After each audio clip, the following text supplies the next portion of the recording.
Shalom wa baraka, mispaka, peace and blessings, family. In this video, we're going to be talking about marriage and divorce according to the Torah. This is something that a lot of Israelites in particular don't really know about, so that's why I intended to make this video. And it's very important because it's good that every Israelite gets married, and they need to get married the proper way. And if needed to get divorced, they need to get divorced the proper way. So we're going to get into the Torah scriptures and we're going to explain. First, we're going to go to the book of Genesis chapter 2 and verse 24. It says, "Therefore shall a man leave his father and his mother, and shall cleave unto his wife, and they shall be one flesh." So we're talking one flesh. That's unity. The man should not be dependent on his mother and father no longer, and he shall cleave unto his wife. They shall depend on each other. That's what a relationship is. A new relationship is forming. The word marriage itself means bondage. Bondage not in the sense of slavery, but in the sense of relying on each other. So you're going to need to be one flesh. Just like you rely on yourself, you'll have to rely on your wife. And your wife will have to rely on you. That's the same kind of stuff. One flesh. Deuteronomy chapter 7 and verse 3. "Neither shalt thou make marriages with them. Thy daughter thou shalt not give unto thy son, nor his daughter shalt thou take unto thy son." So who is this talking about? This is talking about the heathen that lived around Israel, the other nations that lived around Israel at this time. Now understand, even to this day, other nations live around us. We're surrounded by them. We're scattered around the four corners of the earth. And no matter where we at, we're surrounded by heathen nations. And we're not to marry with them. And we're not to give our sons to their daughters, neither our daughters to their sons. It's not an Israelite marriage if you're putting your seed into another nation. The book of Exodus chapter 22 and verse 16. "If a man entice a maid that is not betrothed and lie with her, he shall surely endow her to be his wife." So if a man starts flirting with a woman that's a virgin, she's not engaged yet, right, and they start getting together and they lie with each other, then they should marry each other. In Israel, you got a lot of fornication. You got a lot of dudes who just be laying with random girls and they don't do nothing. They just walk out or go to the next girl and do the same thing. They don't even know. That's why I gotta put this video together. When a man has sex, he gotta get married. That's scripture. That's scripture. He gotta stay with that woman for the rest of his life. That's just what the Torah says. Verse 17. "If her father utterly refuse to give her unto him, he shall pay money according to the dowry of virgins." So why would the father refuse? Because you have to ask the father before you decide to marry a woman. I repeat, you have to ask the daughter's father before you marry that woman.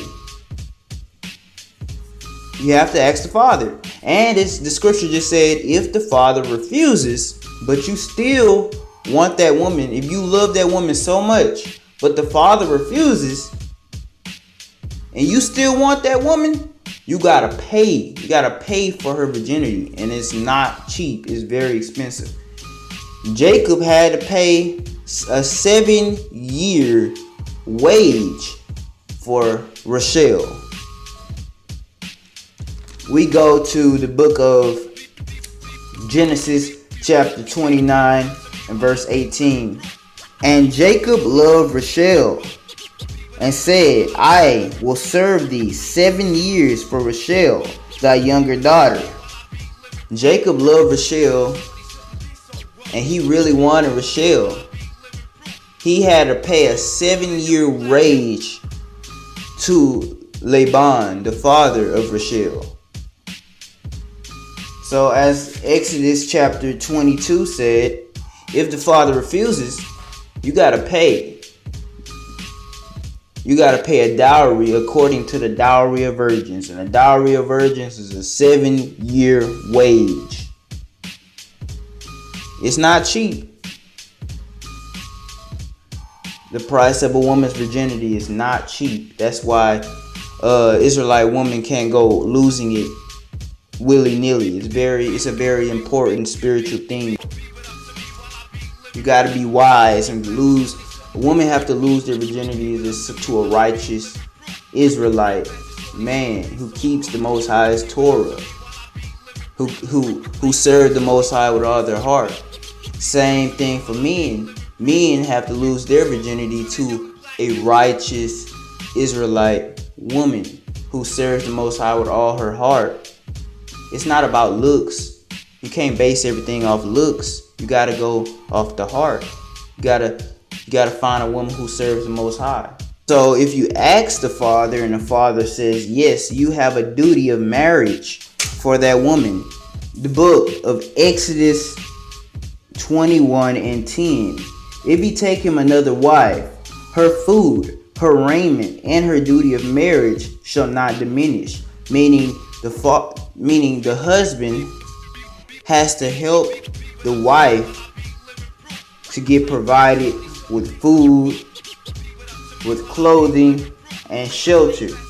So you got to be able to take care of your wife. Now, the final step to marriage, the book of Genesis chapter 29, verse 21. And Jacob said to Laban, give me my wife, for my days are fulfilled that I may go into her.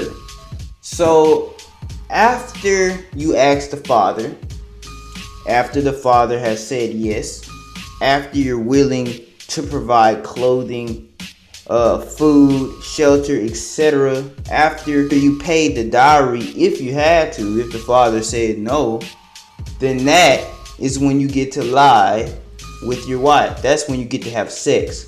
It's not the first step, because a lot of Israelites are teaching that's the first and only step. That's not true.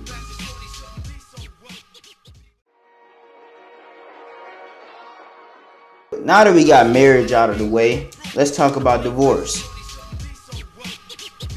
Many Israelites are teaching that divorce is a sin, and really it's not. It just depends on how you get divorced. So this is how a couple should get divorced according to Torah. The book of Deuteronomy chapter 24 and verse 1.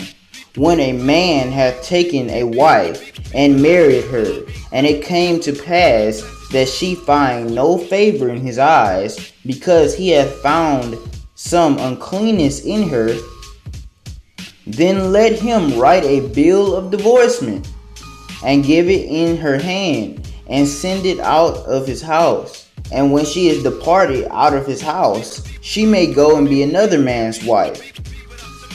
So the scripture says if a couple's not interested in each other anymore, then the man has to write a bill of divorcement. And when they are divorced, they can find new people. Okay?